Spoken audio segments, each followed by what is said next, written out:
All right, and welcome to episode 140 of the Zenspath Entertainment Network Podcast. I'm your host, Jeremy Powers, and today we've limited ourselves down to the Triforce of the show. We have myself as Wisdom, Steven as Courage, and Chase, he's the other one. Power. He's Power. That's what it was. Yes. All right. How you guys doing today?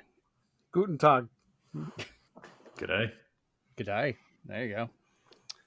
Oh, man. Yeah, so it's just the three of us. Everyone else has lives. They're doing things. Not us, though. No, never us. We're always here. We're busy. We're busy with this.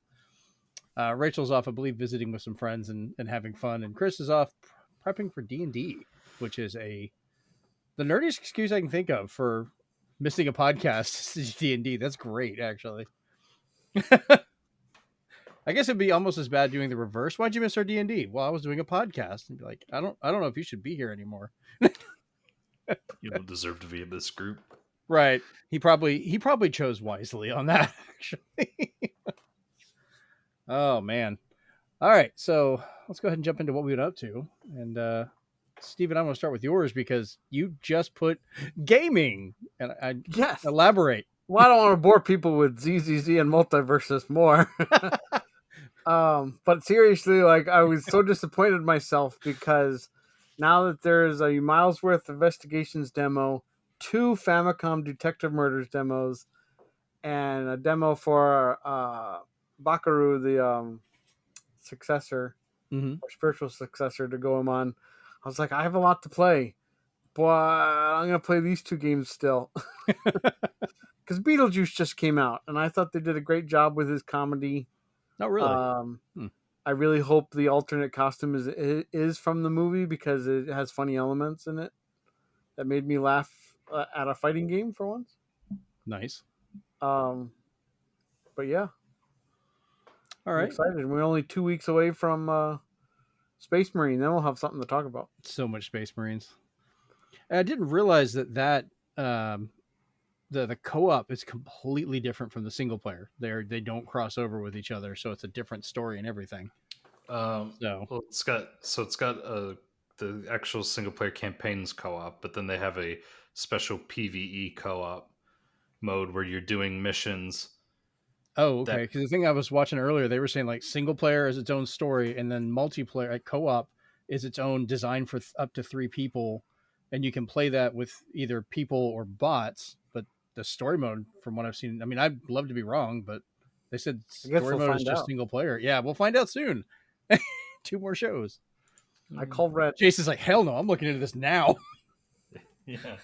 Man's like, all I know is cosmetic wise, I'm going to try to collect everything red. Nice. Oh yeah, so you'll have some fun with that then, because you get the Blood Angels, Blood Ravens. Quite a few chapters are red. Yeah, because my favorite colors are combination is red and black, so I want to try to get that. Yeah, nice. so Especially since they said there's no microtransactions. It's just cosmetic stuff you can earn and stuff. Yeah. Like, okay. Do you think Henry Cavill is going to treat this like a holiday when it releases, and B, just go ahead and buy every single thing available for it? He's probably already playing it. Let's be honest. They've probably already given that man that game. So, all right. Chase, I know you're in the middle of researching that question, but what have you been up to? So we recently got a sound bar. Okay.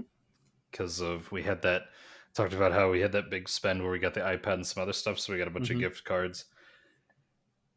Went back to spend the gift cards, ended up getting a sound bar. Nice. And it's got a JBL sound bar. It's one of those that has the two surround speakers or magnet. You can magnetically take them off and then put them on like the table behind you for this full surround experience. Like Switch 2. Yeah, kind of. So different. Mine had an extra kit I could get that had the rear speakers and stuff. But anyways, yeah. So we got that, and then I was like, oh well, because she wanted to be. She didn't necessarily notice the difference the other day when I set it up, because she's like, "Oh, I didn't really notice the difference." I was like, "What did you watch?" She's like, "Oh, I just was watching like normal TV." I'm like, "Yeah, you're not gonna notice the difference watching that, because I think that's pretty sure like most just normal cables still in like stereo Yeah. and stuff." So I said, "You can actually have to watch a movie, and then you'll You put really on notice the Godzilla difference." X Kong. So she's like, so we decided to watch a movie, and I said, "What do you want to watch?" And she's like, "Well, you haven't seen the Hobbit trilogy, have you?" I said, "No." So I went ahead and watched that. We went and watched that, watched the whole trilogy weekend. That's a pretty good amount of time. I don't know. Yeah, For well, we surround watched. sound. Oh, go ahead. We watched the first. We watched the first one on Friday night, and then we Mm-hmm. watched our first two on Friday night, and then we watched the last one yesterday. It's actually really good. I mean, I almost dare I say prefer them to the original three, and it's in their own way. Ooh. But My wife is still like, "How did you take one book and break it into 3 movies?" yeah, I mean, technically, they took one book and broke it into 3 books to begin with the actual Lord of the Rings. So, but yeah, for surround sound stuff, I used to always use the Halo 2 surround sound demo with the collector's edition. So you'd have the little grunt running around, yelling and screaming stuff, and then the big creature in the back was the subwoofer. So yeah, Netflix has a really good one too. Oh, really? They have a title in their menu that can test 5.1, 7.1, and like different versions of bass, which I was very appreciative of. Oh, wow. Okay. That's kind of neat. Do you have anything else, Chase? no, that was pretty much it. Actually, pretty much covers me. It's kind of a boring week. Wasn't for me. It's been interesting. So we'll get the normal gaming stuff out of the way first. I've finally caved into peer pressure with a coworker and another friend of mine online constantly telling me about Cult of the Lamb as they were playing it. And I finally broke down and got it. And it is, yeah, I have that exact copy. It is absolutely adorable and dark as hell. Like sacrificing people and just cutting people in half, and all while you're just a little adorable sheep guy who was mercilessly killed by some other elders and brought back by this elder god and chained up on the other side. That's a Devolver game for you. Yeah, no, it's great. I'm really liking it though. It's kind of a base building, but also has the roguelike hack and slash. So you're kind of going back and forth between the two parts. Beautifully animated. But yeah, that's been a lot of fun. And then, of course, I've been playing more of Doom and Doom 2, or Doom plus Doom 2, going through a lot of the new, well, I say new, but they're new for me, missions and games that they put on there that were used to be PC only that are now available. And it still fits beautifully on the Switch. So I'm always picking it up and playing those if I'm not playing Cult of the Lamb now. And then lastly, game-wise, we had a bunch of stuff we picked up, but the one I've been playing the most afterwards was Crystallis on the Game Boy Color, which is kind of, I guess you could call it a Legend of Zelda clone back then. It was originally on the NES, though apparently it was very different back then. But the Game Boy Color one is surprisingly well made. Good music, very colorful, controls really nicely. I'm still only like in the first or second area of it as I'm expanding it out, but I've been enjoying it at least. But the biggest part of what I've been dealing with recently is what I like to call the couch and fridge incident. Because I finally broke down and got a new couch for the game room, which we ordered it, and Walmart is where we got it from. And they were like, hey, surprise, it's going to be here in less than 2 days. So I had to take the massive couch that was in there, which is a really nice one, break it all down, clear out a spot in the living room, move it in there so we could still have it. Got that done overnight. So that was already day one of not sleeping that much. Get it the next day, couch gets there, and then the refrigerator I ordered also gets there, which was the mini fridge for the Xbox Series X. Not the cheap one you see in Target, I found out when I bought that one on accident a while back and realized it's a piece of crap. Don't get it. But this is an actual 3.2 cubic foot mini fridge, which is really, really nice. But it got there with the corner caved in. like just punched in the whole corner. And I was like, yeah, I'm not keeping that. So we had to take it up, get that returned. And then by the time I got that done and everything else that was going on, I got home about 10 o'clock that night. I was like, all right, I'll start putting the couch together, and realized they only sent me half the couch. There's only one box. There's supposed to be two. And what threw me off is I had no idea what size the boxes were. So when FedEx sent me the picture going, it's been delivered, there were two boxes because my youngest son had ordered mouthpieces for his instrument and they had set the box on top. So I was like, oh, second box must just be like bolts and parts or something. No, it's missing the entire arms and sides. That was the second box. So we couldn't message anybody. It was too late at night. We tried contacting the company. We tried contacting Walmart. Nothing. So we packed it up in my car again. And the next day I took my lunch and we went up and returned it up at Walmart. But they fought with us about this because apparently, even though we bought it on their website through all their stuff, it was a third party person that they were selling through. So even though their website, which I took screenshots and looked at, it says you can return it to Walmart. There's no problem. Get a return. They would not actually give me the money back. They had to send it back and wait a couple of weeks for them to respond and do it, which I was like, holy crap. That's the only choice I had. I didn't want to take it back to work again. So they took it. A couple hours later, I get a text message from Junior and a picture of the second box that had been delivered. And I did look, it had a completely different tracking number that they never sent me. So the first one just said it was a single package. This is a different one. And I had gotten a message from both Walmart and FedEx saying like it was the only package, it was delivered. So I thought they'd only sent me half the couch. So I had to go back to Walmart, talk to them, get the half of the couch back, which thankfully they had not gotten rid of yet. Bring that home and finally built the damn thing last night, which Amanda was saying like, it's late. Maybe we should do it tomorrow. I said, no, I want it done now. Tired of this crap. So I got the couch built. Thankfully it is nice and it is smaller because I wanted us to be able to sit comfortably for me and her to watch movies because the other one was massive. You can fit like 4 people on it. This one's more of a love seat size.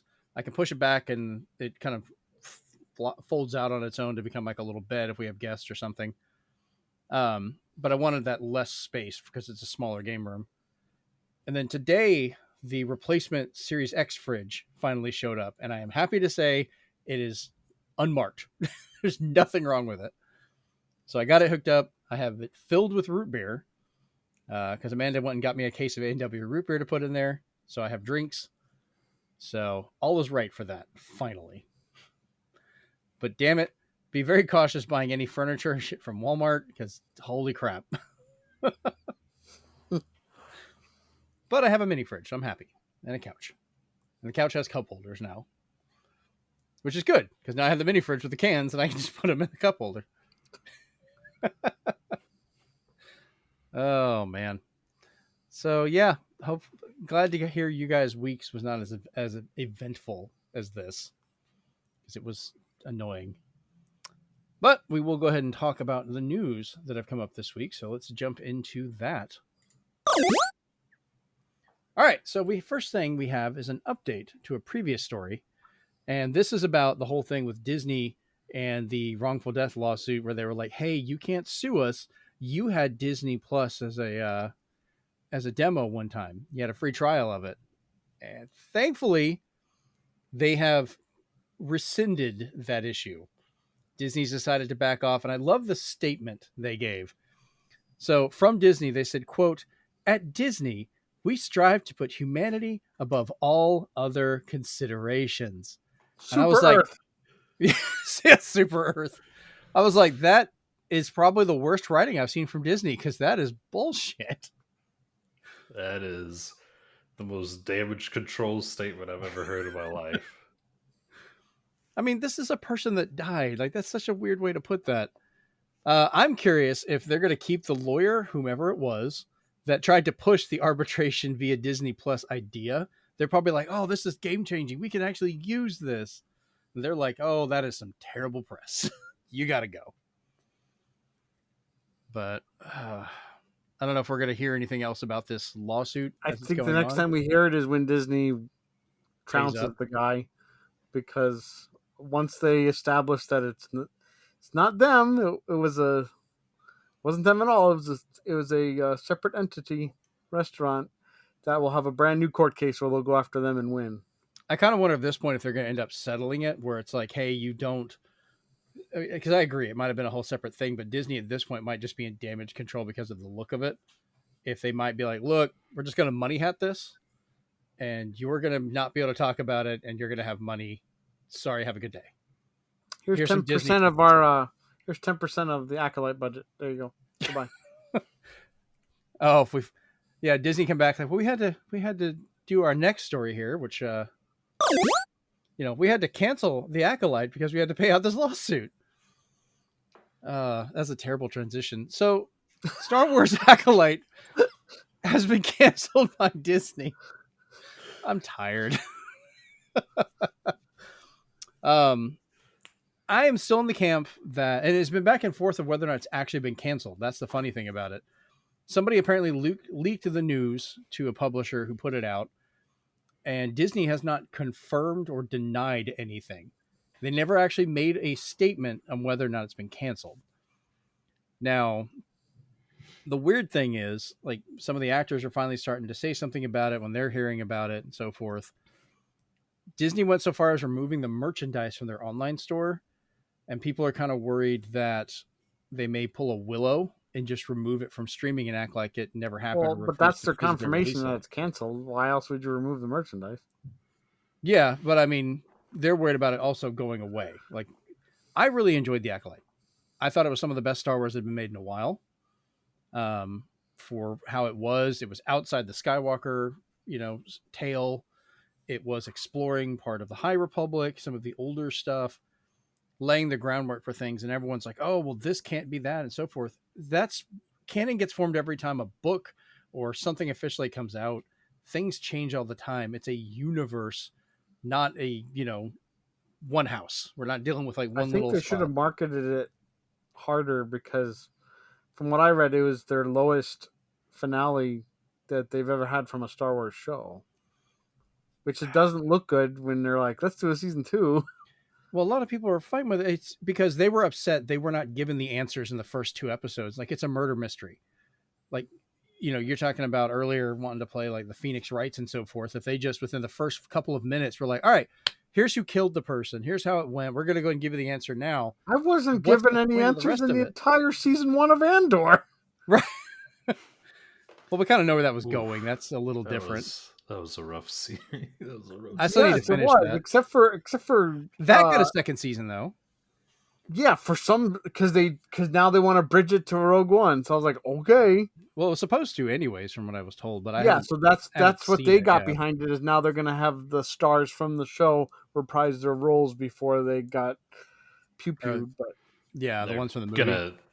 I think the plan with season 2 is going to be that they're going to give a lot more fan service and stuff in it, so it's going to be like more. Because season 1, except for like the jail scene, the rest of it I was like, what am I watching? I mean, the Acolyte sprinkled in little references to stuff because it is the history of Star Wars. So we had little touches of things and stuff happen. We got to see certain events that happened that had been talked about for decades in the world of Star Wars, be it in comics and games and all this other stuff. The first time it was actually shown in a live action show, and I thought they did a beautiful job with it, which at this point, I guess I can just spoil it. They were bleeding a kyber crystal, where you see the act of what has to happen in order to make a Sith's lightsaber.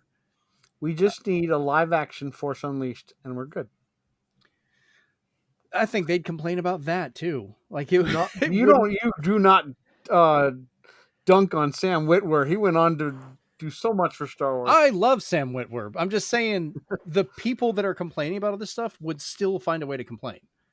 And he was like the best addition to Soul Calibur. Like some of the God. All right. So I'm over on Threads. Some of you that are watching this might be seeing this from Threads because you've seen me going off about this and something else this week.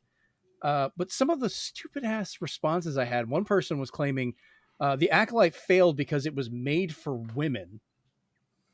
And I was like, how was this made just for women? It's Star Wars. This isn't a commercial for like, period products. That's focused for women. This was this a period piece though? Period drama. Technically, you were. God damn it, you're right. I hate that. So, I was like, yeah, well done. Son of a bitch. That's going to become a clip. Like, Acolyte was just made as, like I said, it's a murder mystery. It's intended to be viewed over the entire season, but also it's meant to be different points of view. And I don't mean like, one side versus another. I mean the actual perception of how one person would see an event, and then another person, you see the reality of what actually happened and how they skewed it and how that led to one thing or another. Or as a lot of people have referenced and know about, is called a Rashomon. That is like from the movie Rashomon. I have that Pokemon. But you have all the different people telling the same story, but they have their take on it for what they perceived happened, and you have trouble finding the truth. And that's part of what they were using for this, I thought, very well. Plus we also had really good fights in there too. They happen on occasion. And for the people that are upset about fire in the first episode in space, if there's a fuel source, you can have fire. And also the Death Star, X-Wings, and everything else that exploded in Star Wars has always fucking had fire. Always. Why is this new? We have a laser that can stop at a distance. We can deal with other stuff, people. Calm down. So, I don't know. I still recommend while it's there, watching it. People are pushing for, save the Acolyte and trying to get them to back up and renew it, which has happened. It took decades for certain things, but Disney has gone back and renewed and finished things. So like you Willow. never know. Not quite. Man. I never got to see that. But they came back and finished things. Don't get... I'll drag Shano in here and she could tell you about Willow. I haven't got to see that one. I've been trying to find a way to watch it because I loved Willow. It's perfectly fine. Just keep the good memories of Willow in your head. Don't watch the new one. Keep Willow in your heart. Yeah. And just don't ever watch that part again. Gotcha. Yeah, don't watch the new stuff. It's you can't even go to Mr. Davis's house because he's like, I don't know where it went. Oh, he doesn't have it either to show his children. Jeez. Well, I don't think in any way Acolyte was that bad. I actually thought it was really good. I recommend people watch it. And people just need to realize, especially for Star Wars, Star Trek, all these different things, not everything has to be made for you. If you are sitting there and you think if every single thing has to be for you, you are the problem. Unless you're specifically making it yourself, it's not going to be always for you. If everything was made for me, there'd be no Zelda 2, Majora's Mask, or Castlevania 2, and life would be grand. But unfortunately, people like those games. Once again, we're glad not everything is made just for one person. And No Man's Sky wouldn't exist. Okay. You'd probably kill Maya Cloud too, wouldn't you? Canceled. That's our argument. Have a big always. Cancel sticker. The stamp. Canceled. I don't know that it's necessarily about people wanting everything to be made for them. I think it's more the fact that people, how do I want to word this? I think it's that people don't want certain things just shoved in their face necessarily. What was shoved in their face though? I don't know. I didn't watch the fucking series, so don't ask me. Well, that's what people are arguing about. They're like, oh, there's two women that are together. Well, that's a relationship. You have to deal with the fact that's been around for centuries of people being together like that. And it's a human-looking person and an alien, but one of them can turn into a smoke monster. The other one has horns out of their head. This isn't exactly normal. We had Jabba the Hutt lusting after Leia. You want to tell me that's normal? I mean, we get all kinds of weird stuff going on. Hey, man, he likes his dancers, all right? Likes his dance moves. He can appreciate good form. But people... I'm not saying, I'm going to preface this right now. I'm not saying this is about Chase at all. Chase ain't like this. But there's people using that same argument of I don't want it shoved in my face because they're upset that it's a woman that's in a lead, or it's a person of color, or you have a relationship outside of what they might have that's part of it. There's a coven of witches. It's all the women, which that is not the first time I've seen that happen. It's in a lot of other things too. You know, that was some of the arguments I'm hearing where it's just like, well, they shouldn't shove that in there. And it's like, they're not shoving it in there. They're telling a story. That is part of it. That is part of the world. I mean, if they don't like things shoved in their face that they didn't ask for, tell them to go watch The Boys, and that caters to everyone equally. If you want to see a penis explode from the inside, if you want to see your fair share of buttholes, oh God, I've seen more male genitalia and asses in that show than I think I've ever seen. What's the behind the scenes? Is that Carl Urban's butthole? I hope not. I've seen Judge Dredd now. Yeah, the boy. Wow. Yeah, it's a great way to end that one. Move on. But yeah, just enjoy it. Just go give it a shot. Acolyte's great, I think, and I will fight that argument for the rest of my life. Although now it's like watching the first half of Clue. It's like, okay, now what? Yeah, you got to a really good ending. We got great teases for what was coming up. I was excited. Star Wars fans, now you know what Pirates of Darkwater fans feel like. So there. That's a good callback. All right. I only got to 9. Was it 9? Yeah. Yeah. So let's find 13. Oh, that sucks. Oof. All right. Moving on. So, on happier news of what things we actually got, except they're so far away we can't travel to them, the Nintendo Museum got its own direct recently. Which, I'm wearing a Zelda shirt, so I'm wearing something Nintendo related. We got to preface this with the fact that they were not going to announce anything about Switch 2 at this direct. Thank you. Or games, yeah. It's really bad that they had to do that. They're like, look, shut up. We're not doing this. So first off, just most importantly, Nintendo made giant controllers you can use. They had a giant Famicom. To be a gimmick is now licensed. Yeah, giant Famicom controllers. They had a couple giant Wii remotes, including a group of them holding it up and moving it around as a team for a flying game. I heard when you approach the N64 controller, you are not to approach it in the middle, only by the sides. If you go to the Virtual Boy one, don't look at it in the D-pads. It will attack. Yeah. Oh man. Really, they should just have a giant Virtual Boy and just make it a room, because at that scale, you can basically walk into it and just make it an actual 3D room, all painted red and black. Yeah, you just play the Blade Blood Club music. Oh man. Every main controller and handheld they made, they had giant replicas that were hanging from the ceilings, including for like the 3DS, the DS. We're talking about the Virtual Boy.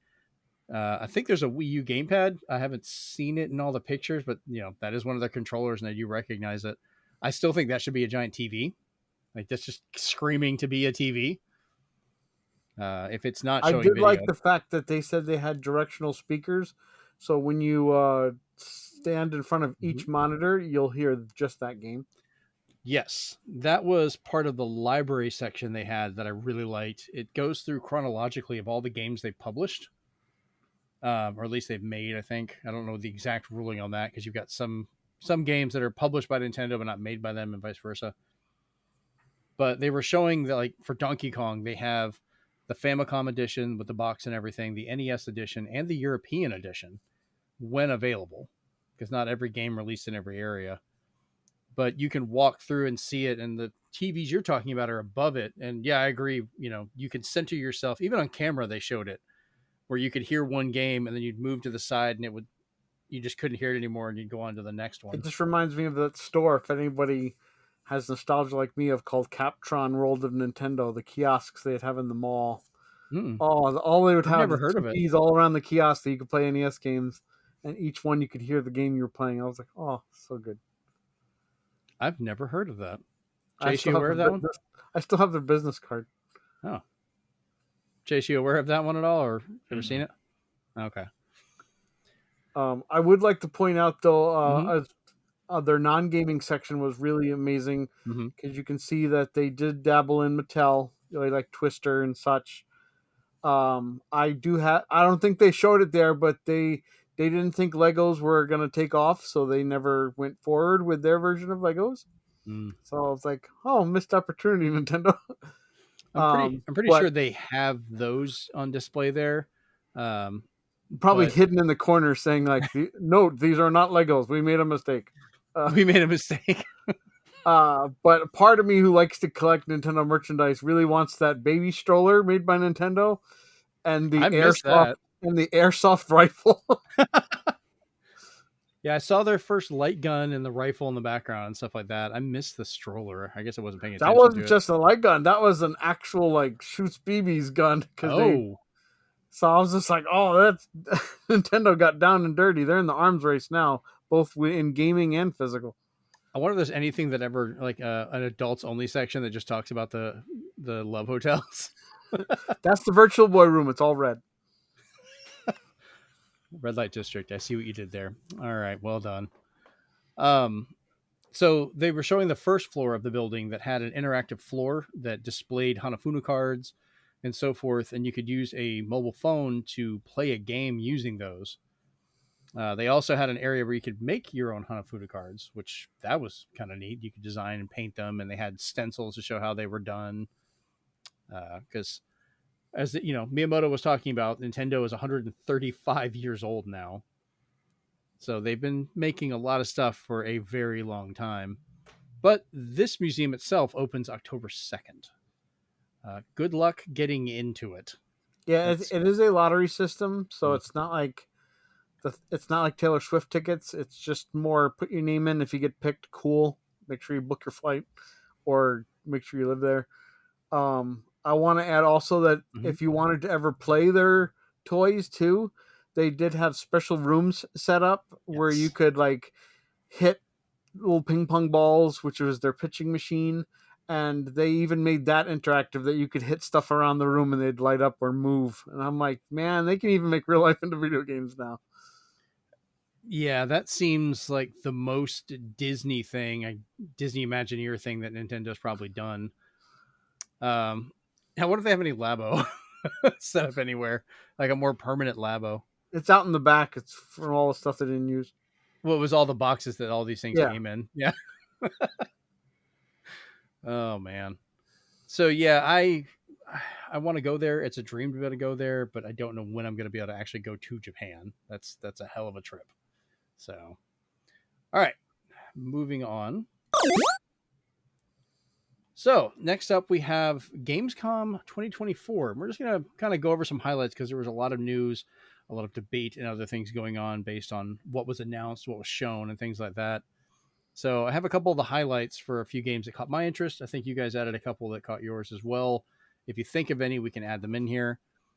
But to start it off, in the fastest move to try and make you forget about their movie, Borderlands 4 was announced and shown off, or at least the trailer, which looks like the planet that they're on like breaks into an interdimensional piece and like shatters into it, and you see parts of their world falling on this new planet.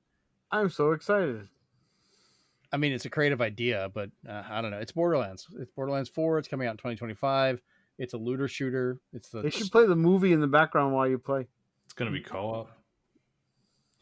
They might just include the movie with the game so they can try and increase their sales and say, like, look, we sold this many copies. Stranglehold, where they give you the hard-boiled, which is rare now. I have that, too. That was one of my earlier Blu-rays.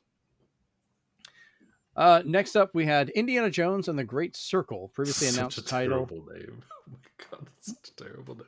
Well, it makes sense with the way the story is. Fine with me. Would you rather have the dial of destiny so you can clean yourself? Yeah. December 9th, 2024 is a release date for Series X and PC. And then they had to immediately turn around and say spring 2025 for PlayStation 5. Rachel's clapping right now.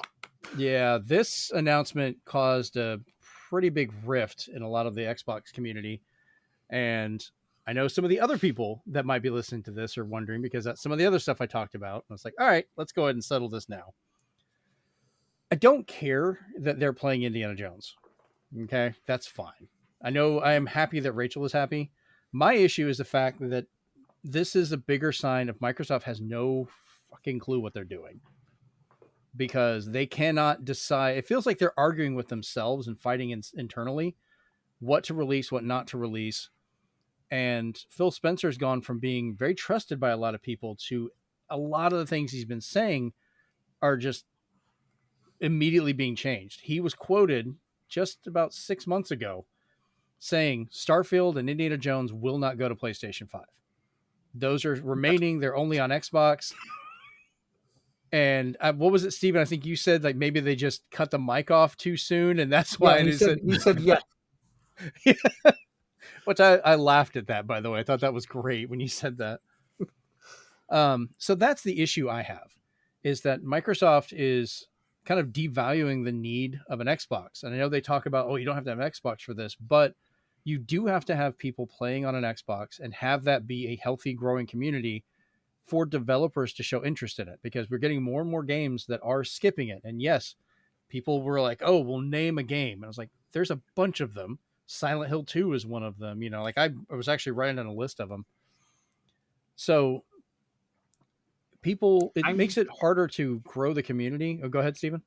I'm kind of used to it to this point because, and I've given up trying to care too much, because even as a Nintendo fan, and I'm going to use this example over and over again, but on the Switch, over 140 million systems sold, and I cannot play the Disney Afternoon Collection, which are NES games. Yeah, that was Switch. Weird.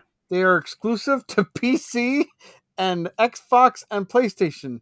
So guess what? Oh, and we didn't even get into the Super Star Wars trilogy on PS4.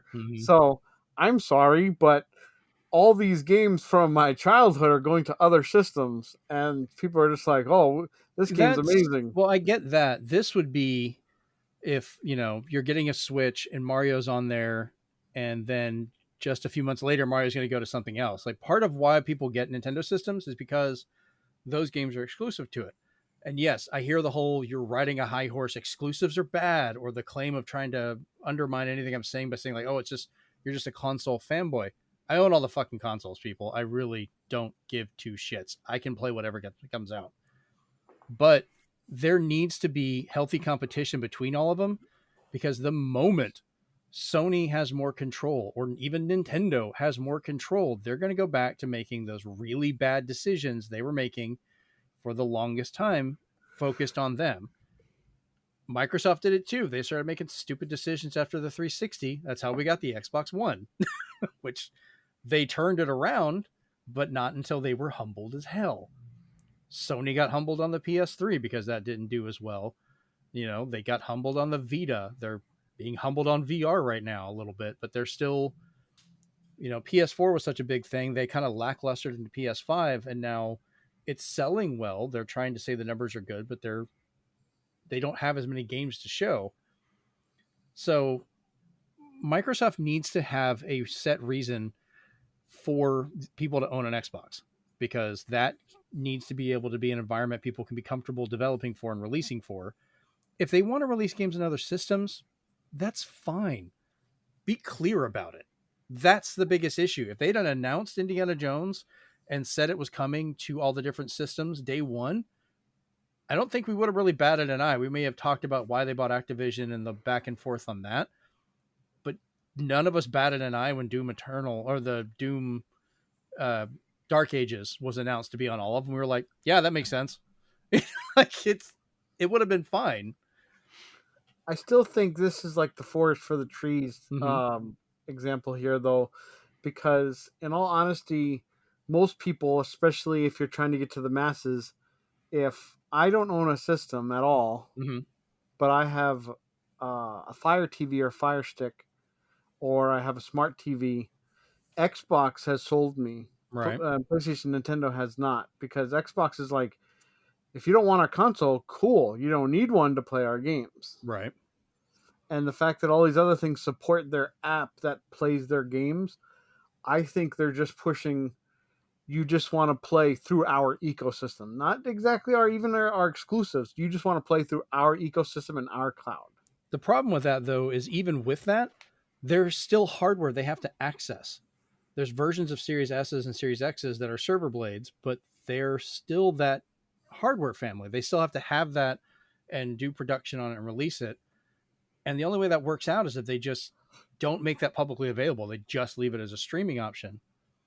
The other thing is, Indiana Jones is looking good, but then it makes me wonder, could it have been better? How much time? Because porting a game from one system to another is not just a magical press button, move over, as they've talked about many times before.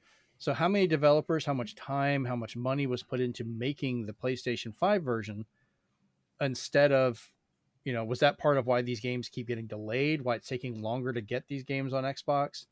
Because they're making them for PlayStation. And it's the description I gave, or the analog I said to it, it's like a farmer in the middle of a drought trying to save his crops, but the only thing he thinks of to do that is by diverting all his water to his neighbor's farm. That's not, you're going to grow crops, but it's going to be over at their spot. Your farm is going to die. I saw another one recently. It's like, well, Sega did this. It's not a big deal. And someone pointed out, like, yeah, have you played on the new Sega system? Like, the games went. But I think a lot of it still comes down to the idea behind it. They need to be clear, and they feel like they're fighting inside of Microsoft right now with the different parts of it, and nobody can make headway. And Sony's just kind of like, all right, just keep giving us your games. We'll be fine. It's just a weird one. Yeah, I think for better or for worse, I think Phil's definitely taken a huge hit on just a lot of stuff that, because like I remember after the whole Tango, and I mean Tango got saved thankfully, but when Tango and was Arcane Austin, and I can't remember the third one, were getting shut down. I remember like one of the first things I saw on it, I think was I can't remember who wrote the article, but it was titled "Can We Stop Giving Phil Spencer a Pass?" on everything. That it was. And I mean, they did bring up a good point that, there's a lot of bad stuff that's happened under Phil Spencer's watch. But I mean, I also don't think it's necessarily fair to say that Phil's the one that made those decisions either. It's just that Phil's a talking head. And the problem is that, but if somebody like way up here is telling you, hey, you need to free up some room, you're costing us too much money. Heads have got to roll. I still agree, though, that we shouldn't be giving him a pass because, yeah, he may have a higher up, but he is still the head of Xbox. He is still the one that makes a lot of these decisions and provides up how it goes. Sometimes I feel he's the Reggie to, like, Nintendo's Iwata, where there's still Sarah Chalk, I think her name is, to Phil Spencer, who he can say, this would be good for gaming, and she's just like, it'd be better, and he's just like, okay. Yeah, I mean, at the end of the day, if the person that's signing his checks is telling him you need to do this, like he doesn't have a choice. I mean, he can't tell him no. Well, that fits in the whole thing of Microsoft fighting itself, because if that was going on at Nintendo or with Sony, we'd be seeing different results of that as well. With Microsoft, the way this is happening, lost my train of thought on that one. Because with Phil, he's still the public face making the statements on this stuff, and he'll make promises or make claims of what's going on. And then just months or less later, completely reversing those decisions. Because remember, initially it was just one or like a handful of games that were smaller over a year after their release that we wanted to have more sales. That's why Hi-Fi Rush and some of that stuff went. Then the next thing is, well, it's just going to be these multiplayer titles, which I still agree with the multiplayer. I think that was a good move. That was you want to have as many people playing it. And the way multiplayer is now, that's why Helldivers survived as long as it has, because the PC was there. If it had been PlayStation only, we would have already forgotten about it more than we already have. Well, look at it this way. If Indiana Jones does great this holiday season, right, then they have a perfect excuse to release it for PS5. But, and you're not going to like this, but if it does horribly, they'll just treat it like the Acolyte and pretend that the PS5 version is delayed indefinitely. They'll release it because they've already developed it. That's the thing. You don't release it that many months, that short of a time, less than 6 months later, without it being almost done. Which I still wonder how much of that time we've been waiting for this game was because of they were making that version. But after the multiplayer announcement that was all it was, they're like, well, we'll look at it on a piece by piece. And then he, like I said, came right out and said, like, Starfield and Indiana Jones were not going to be ones. They said Avowed was this year too. Well, Avowed, I still think that got moved because Stalker 2 was available. And given the circumstances those developers are dealing with, they're probably like, okay, they did not know when that game was going to come out. They're dealing with an actual war, and they want to go and put it there. And that's probably one of the better games to push back. I don't like it because I wanted to get Avowed this year, but I get it. That's a weird scenario. I may be proven wrong, but given the circumstances, it kind of seems that way. 6 months is such an interesting number too, because I think you think. Well, what happened to a year? That he said before. It's not even that far. Yeah, it's just that. Because I've seen articles like just wait for the PS5 version, or I remember I told some of my friends at GameStop because I'd walked in there, was talking to them. It's right next to Starbucks, so I get coffee and talk. And as soon as I told them that it was coming to PS5, the lady that was in there didn't even think about it. She's like, oh, I need to cancel my Xbox pre-order then. Because she was going to get an Xbox to play it. It was just like, well, I've already got a PS5. We'll just cancel it and I'll play it on there. And I was like, that's exactly the issue some people are having. I'm not saying it's wrong. That's your choice to do that. But I also look at these, and I think, Steven, you would be the one person that would understand this the most as well. From a preservation standpoint, the Xbox version is going to come out if it's going to have bugs and stuff like that in it. And months down the line, it might be worth waiting that little bit to get the PlayStation version because it's probably going to have those bugs fixed, might have extra content. It might be a more complete on the disc version. And that's kind of sad that an Xbox game might be best preserved on a PlayStation system. It just seems weird to me, But it also may be ported down. We don't know. Yeah. Just wait.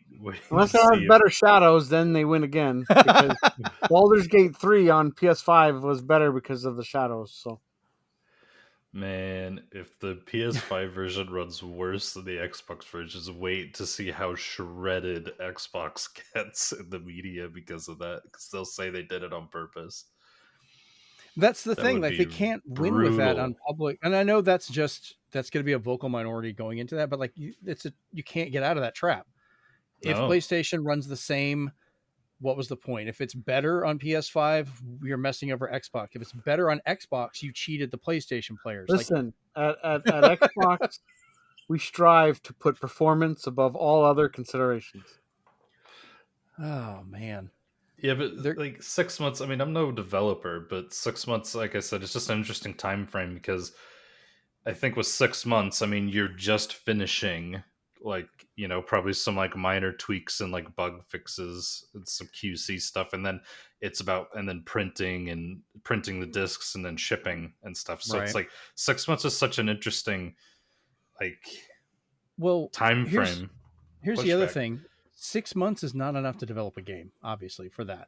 Right. This game's been in development for PlayStation for a while, which means Phil said it's not coming to PlayStation when they were full fucking steam on bringing it to PlayStation. And that's my problem.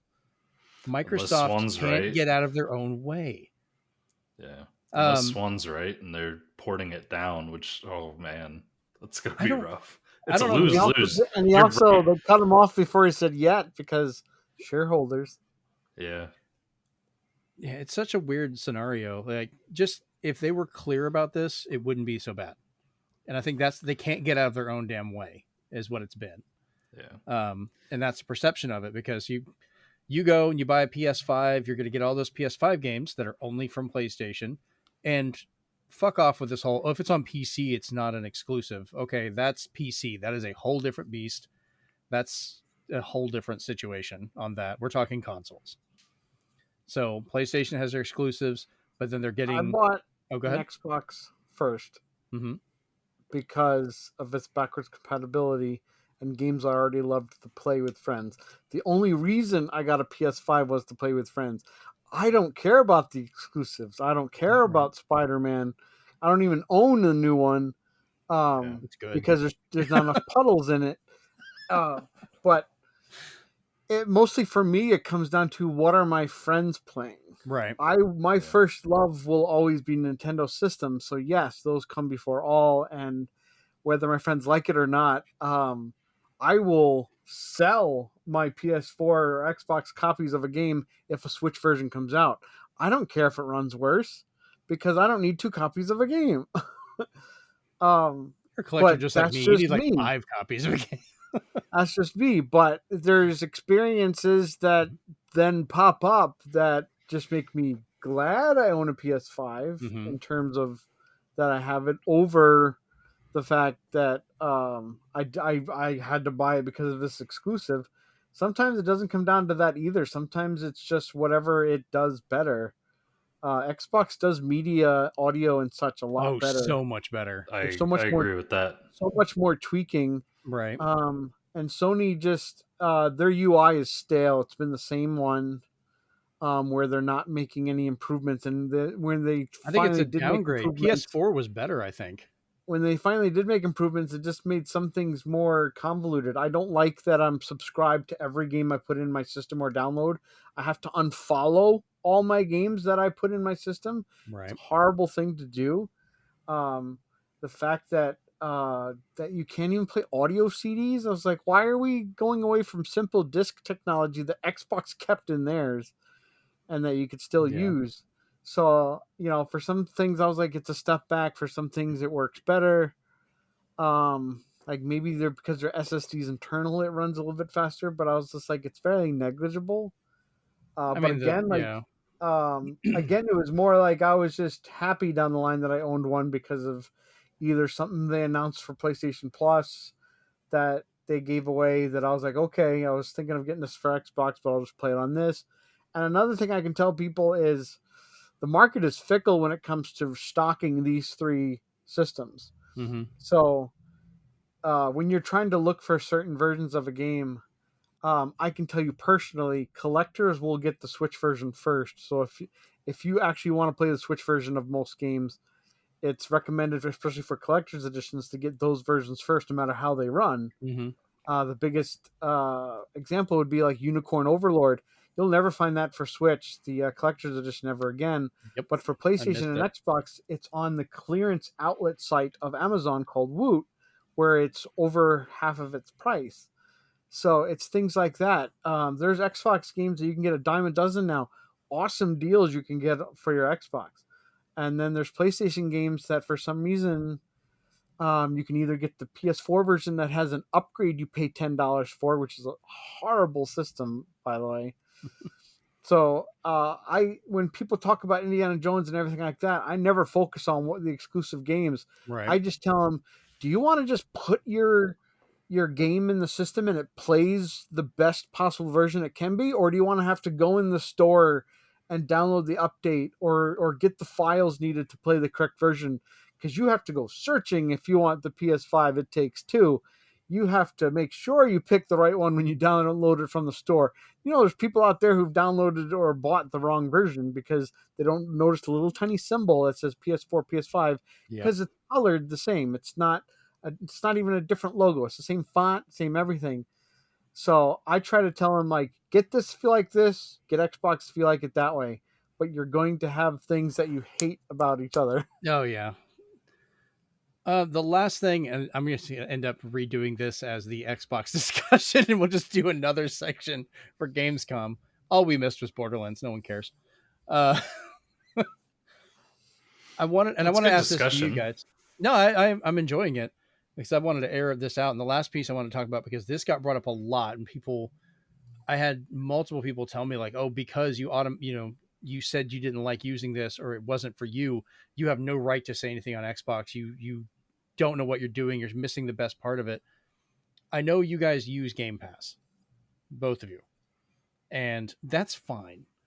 Game Pass is not something that works for me because I like having my game collection. This is not a permanent thing. And it's also because there's 3 or 4 of us in the house that are playing Xbox. So that's separate accounts. We have to have those between different systems and PC that we'd have to pay for, which ends up becoming, I think I calculated it out. Like it was pretty freaking expensive for the year trying to get that. And I'd rather just I like this Star Trek game that I bought for Xbox. That does Xbox One and Series X. So if I'm done playing it or one of the boys wants to play it, I can just hand it to them and they can go in the living room and play it. Nobody has to go back and forth with it. Now, Game Pass for a single person or whatever, that it's great. I get it. I get the appeal of it, but that cannot be the groundbreaking only reason for an Xbox. But I'm curious y'all's thought on this because you use it more than I do. So I'm curious to hear about it. Chase, I saw you were hitting the button there first. I'll let Swan go first. Oh, okay. And then I'll piggyback off him. I'm about to get yelled at. I'm going to use this analogy because whether people like this analogy or not, this is how I perceive it when people say that. Is that's a major part of Xbox. So essentially, you're basically saying, I don't like to use the new rear view camera because I'm used to looking out my window instead to back up. I have to say one thing, though. One of the reasons you said you like Xbox was backwards compatibility.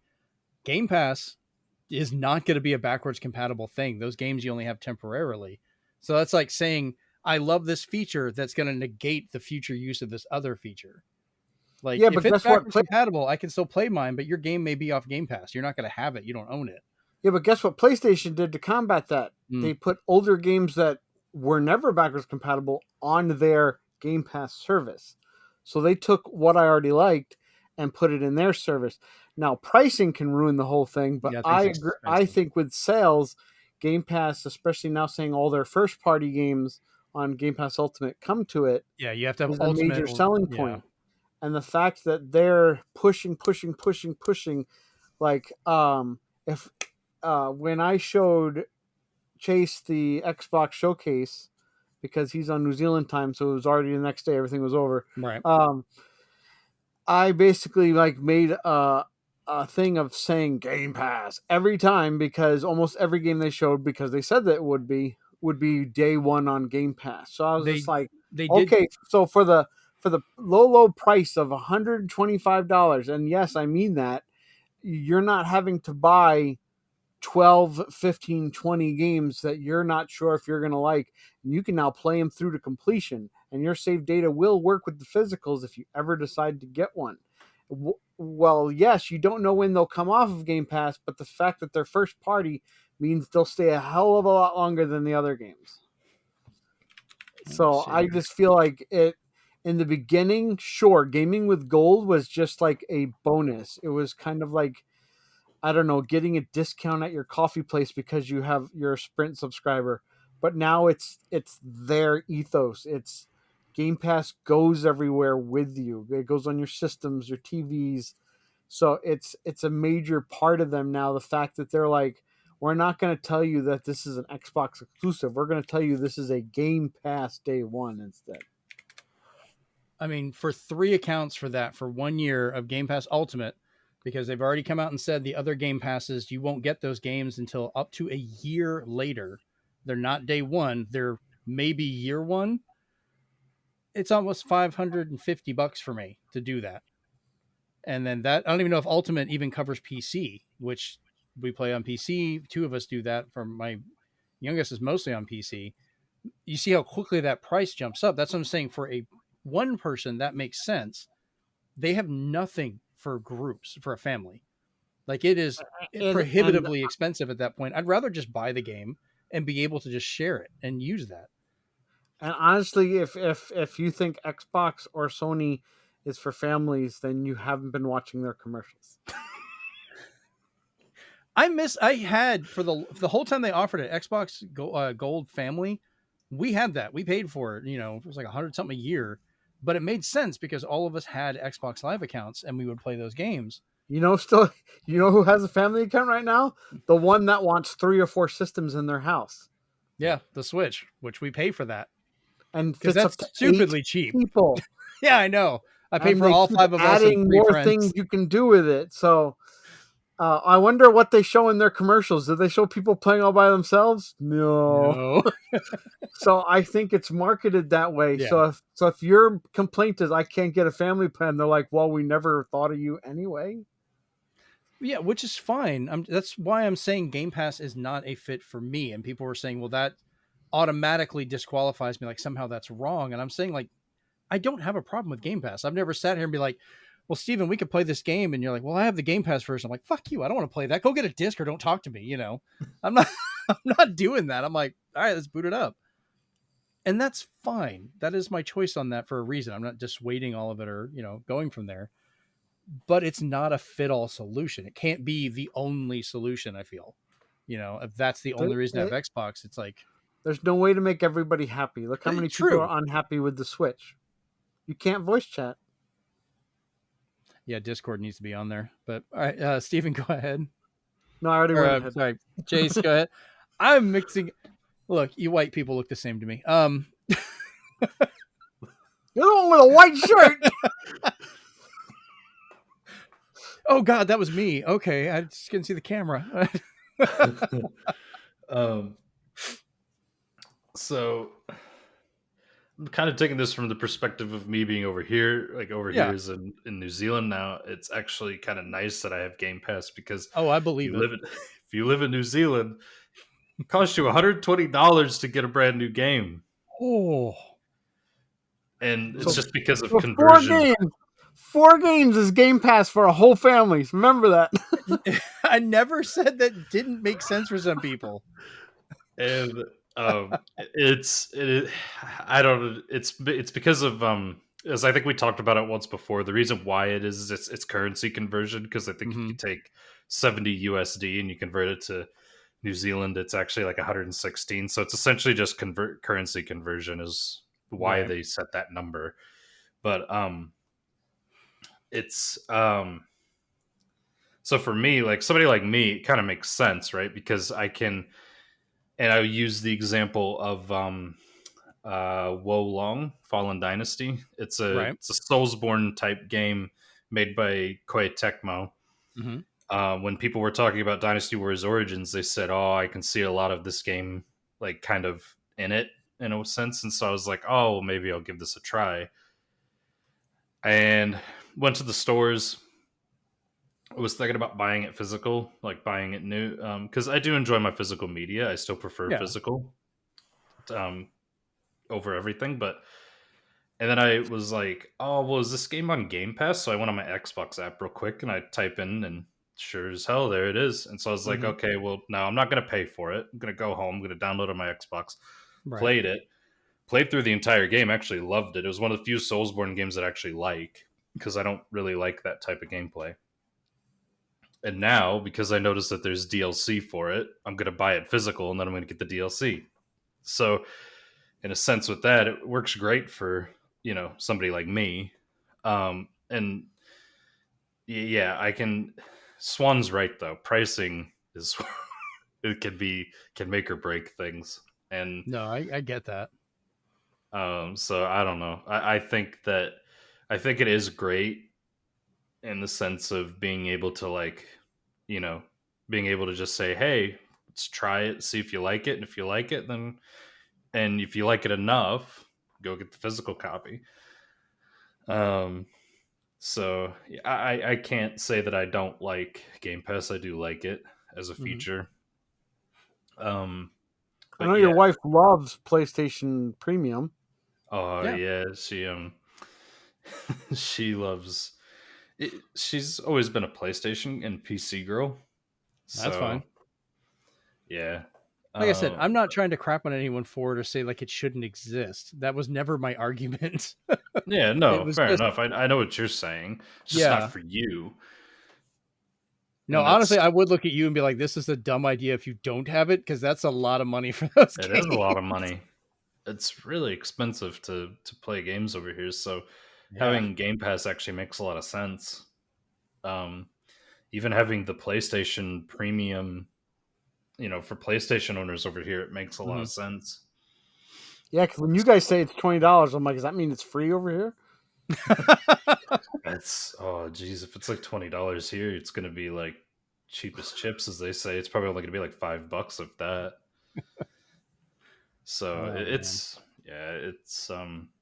expensive. It's expensive to game over here for like no apparent reason. Sounds like it. So, Jeremy, did anything else get announced at Gamescom? Yeah, we're gonna get. I'm literally gonna just separate this into its own section. Wait, there was a GamesCom? What? Yeah. So to finish this out, like I said, I don't have a problem with Game Pass. I really don't. It's just doesn't fit well for me, for how I like to play. How my family is set up for all of us being able to play stuff. I know they want every individual to do that, but like, could you imagine like if Netflix, if you had to have everyone in your house had to have a separate Netflix account? That's not even as expensive, and that would be ridiculous. Like that's No, you just have to live together.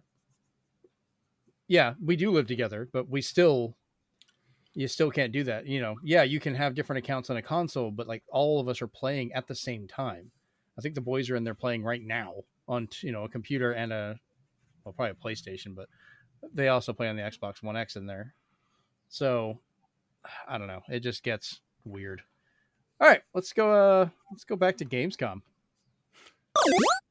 Hey, there was Gamescom. We're just gonna start like this never happened. Except for Borderlands. We talked about that in the last segment. That doesn't count. Yeah, it's Borderlands. Just go watch the movie. You'll be fine. So they announced Mafia: The Old Country coming 2025. We're getting more details coming December of this year. I think I heard something earlier, Stephen. I believe you're talking about like they're going to actually have Italian in this. Like they're trying to. They said they wanted to be period specific, and be very authentic. So they said there will be a language option. So everybody who spoke in the old country, the accents, the language, they're bringing people in to kind of dub the whole thing that way. As long as they have subtitles, that could be cool. I actually would appreciate that. So I don't know. I've only played a little bit of the Mafia games. I did enjoy what I played of them, but it's kind of neat. This is like a turn of the century going back to Italy. I think the biggest thing for me, I've only played Mafia 2 to completion, and now I have to go back, and I don't know if I should wait for the PS5 or no. If I should wait for the old country, play that, then 1, then 3, but I probably won't. This isn't really a spoiler. This is more of a point I always told people to remember about, at least the second one, right, that I loved so much, is it's a more compacted Grand Theft Auto, where it's not as big as 16 maps or something like that. It's exactly as big as it needs to be, but the fact that there is a time skip was something I've never played in a Grand Theft Auto type game, and I loved. So there is a time skip that changes everything you were getting used to about the game to like a whole new generation, so to speak. And ever since then, I was just like, yeah, I'm going to play all your games. That's cool. All right. Next up is a little game called Warhammer 40K Space Marine 2, which is just coming soon. Is this that Henry Cavill game? Yeah. Oh, cool. It's all Henry Cavill all the time. He's actually in every one of the suits. Every single one of them. He comes in and hand paints the models at the beginning of every... You load the game and it's just him painting it as it loads in. They have a color edit mode. I heard a rumor that apparently that got canceled, but I don't know if that's actually true. That movie or TV series you're supposed to be in got canceled, but I don't know. Last I heard, he was still producing it, so I'll have to look into that. Moving on, and he said he was going to do a Acolyte season 2. Damn. I don't think Hollywood likes this poor dude, actually. So I don't think he was in Deadpool. Just as a spoiler for people. Yeah. All right. So after that, we had some more. We actually had this story mode shown for Call of Duty Black Ops 6. And I have to say, damn it, for the first time in a long time, I'm very hard considering getting a Call of Duty again. There's branching paths now. It looks really fun. The controls look great. Multiplayer looks great. Zombies looks fantastic. And next month is the beta, so you can try Omnidirection. Yeah. / Resident Evil 6 control scheme. Chase, go ahead. I was just going to add at the end of once we're done talking about Call of Duty, I do have an update on the Space Marine co-op stuff. Oh, go for it. So the campaign, the actual campaign is 3-player co-op, and then there's going to be a co-op operations campaign, which is it's called Operations, which I think is basically like we're going to work together to like, take out like certain enemies or, detonate explosives in this area, or do like complete missions. But it's going to be parallel to the story, because you're actually gonna like, when you complete a mission, you're actually gonna like radio into the main characters from the campaign to be like, That's we've cool. accomplished this type thing. So this is one of those moments I'm very happy to be wrong, because we're getting more gameplay, more co-op for us. So Yeah. but I think the thing is those that the main campaign is where you're going to play as set characters, right? And then it's the PvE mode, the side story mode, where you can actually all like be the customize same. your characters and like do different things. Nice. So it's going to be exciting. And they said that they had to limit it to 3 because 4 was just too OP. That's why they limited it to 3 players. Because Well, 3 was too much. Have you seen the specs needed for that game? Holy crap! Yeah, it's overheating PCs, it seems, with the amount of stuff going on. God. So good luck, console players. And I'm like, okay, good. It's gonna be crazy. I'm down for it. But before we move on from Call of Duty, either of you interested in actually trying this one out or looking into it at all? Yeah, I've got Game Pass. Oh, that's right. Y'all have Game Pass. Fuck you guys. Yes. You were waiting for that, weren't you? He's like, no, but honestly, like, this is one of those games where, because they got time off and because they gave Raven one side of the game and Sledgehammer got the other side, that they put proper amount of development time. They tweaked everything they wanted. And I think because you're getting day one zombies, you're getting day one Game Pass, you're getting day one all this, like, I think it's gonna just make people forget about Warzone. Which, sorry guys, Warzone, but they'll still want Warzone. What'll happen is Black Ops 6 will get a lot of the weapons and everything will get incorporated into Warzone. They'll still have their cash cow. This is just the farmer throwing away his water, so it's all right. Yeah, but God damn it, Steven. I'm not laughing at you, Jeremy. I'm laughing with you. Bullshit. God damn it. You're laughing with Steve at Jeremy. That's what you're doing. No, I'm not. I swear I'm not. I'm sorry. It's fine. Anyway. That's hilarious. Damn it, Steven. That was a good comeback. God. Just one thing I was going to say, though, with the Game Pass thing, Swat, is did you notice that they actually have it set up now to where you could choose what you want to download already and have everything pre-downloaded and stuff? They've admitted that Call of Duty is bloated and they're introducing optimization. Yep. So if you don't want that, you don't need to have it. Or if you just need to get one right now and play through it, do that. So that's very nice. All I can say is I have the sneaking suspicion that this is going to be one of those games you should definitely buy physical if possible, because that music's not going to last forever. No. Yeah, I'm wondering how much of this, if they actually have the story mode, like the single player on the disc, would be nice. But I'm going to be playing the campaign very closely, because if I hear music that I think I'm going to hear because of the time period, then I'm going to just like keep my eye on that physical, because I don't need another Grand Theft Auto where it's like, here it is without all the music. Yep. Definitely need to try the zombies mode. Oh yeah, I love zombies too. We got to play that. Day one. Day one. I'll go buy it. It's fine. Because then if the kids want to play it, they can just borrow my disc. Whoa! That's still whatever. Can they use your download code too? It's almost like that. It's almost like that Sony video that they made to. How do you share? Here you go, friend. Man. That was brutal. All right. Next up, we have Dying Light: The Beast. You play as the first game's protagonist. Oh, you missed one. I was going to go back to it. These aren't in any particular order, anyways.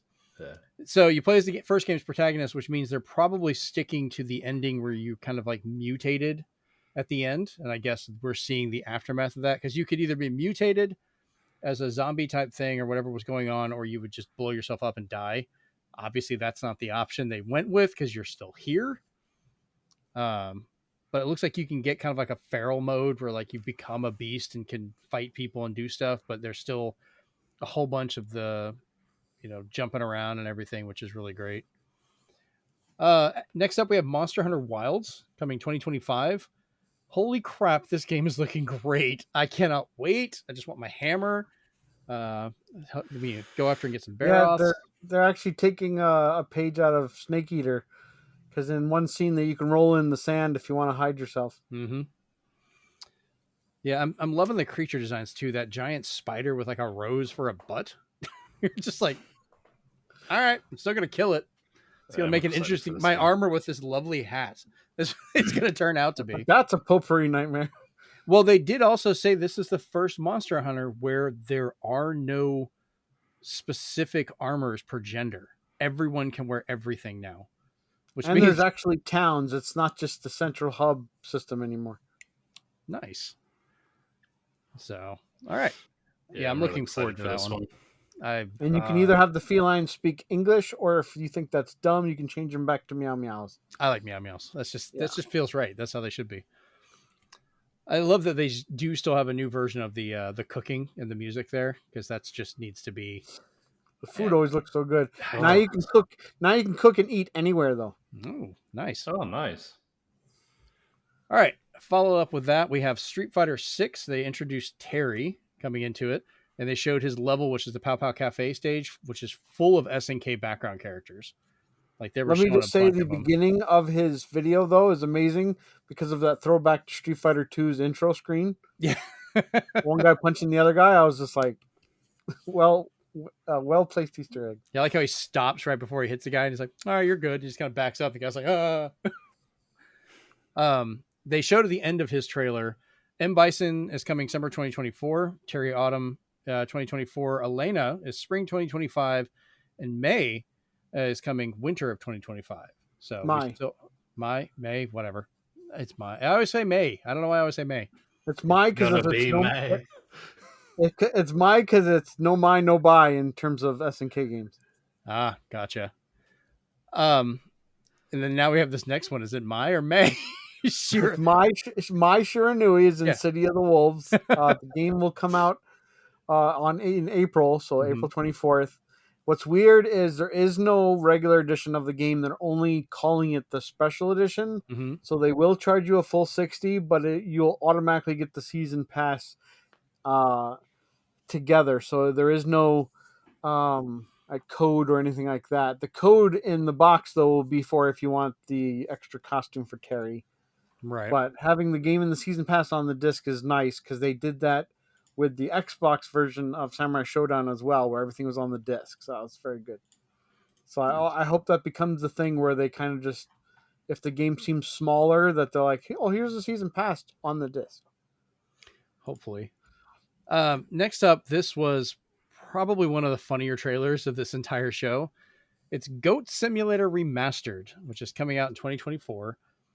And that trailer is spoofing a bunch of games that got remakes or remasters in some of the funniest ways. They covered Batman Arkham Asylum. Warcraft 3 Reforged, I think, was one of the meanest, because his face looked like this horrible surgery nightmare. I thought the last one mentioned there was the meanest. That's true. Elder Scrolls 5 Skyrim, I got a really good laugh out of that one because it just kept repeating on the re-release spot. Because they kept redoing it and re-releasing it. And I'm like, I see what you did there. Yeah, they had the whole speech. Like, oh, I see you're awake now. You tried to cross the border. I was like, oh my God. Grand Theft Auto, I thought was a really funny way of making fun of the recent trilogy that was absolutely botched. The reason it had all the rain is because it would just rain in certain areas where it shouldn't be. Like, that's all you could see was rain. It said it was arrested for irritating gamers' eyeballs. And then lastly, they showed Assassin's Creed 2 for its remake, which was so buggy and terrifying and had a guy whose face was just all jacked up, and that's what they were representing. Though it was funny, after they walked past it to go to the goat, you just see the guy looking out of the prison cell and his head just extends out on a neck, like watching. And apparently that last scene was an homage to Hannibal Lecter. Mm-hmm. Yeah, they made the back tattoo look like the one from there. we're gonna play it because I've had a blast playing Goat Simulator 3 with you. I kind of wish they would have gone back and been like, Goat Simulator remastered and just call it 2 because we never got a 2. All I'm saying is all the DLC better be on that, like the multiverse and all that other stuff. I hope so. All right. After that, this is one that I know you two are very excited for because Chase is typing about it right now. Sniper Elite Resistance, coming 2025. So you're going to play a member of the French Resistance in German-occupied France. But obviously you're going to have the lovely bullet time that zooms in for the X-ray, and you're blowing off testicles and other stuff going on. Like, still having fun with that with the zombie one, but it seems it's still a little weird. We'll get there. I'm trying to find it. Just gotta find it. Damn it! I keep finding PS4 copies. We could always play the 4th one though, because that's on Game Pass still. I was about to say, what's wrong, guys? Is that one not on Game Pass? Yeah. Oh, does he not own Zombie Army 4? I don't have Zombie Army 4. I do have Sniper Elite 4. So I'll play that with you. I've already played it like twice with Chase. The only thing about this game is they haven't technically confirmed that it's co-op, but it's like it has to be. Like every other game's been co-op. I thought they did. You would think yeah. I also hope, and come on, guys, don't do it to me. I also hope it's not coming out for PS4 and Xbox One. Yeah, it would be nice to.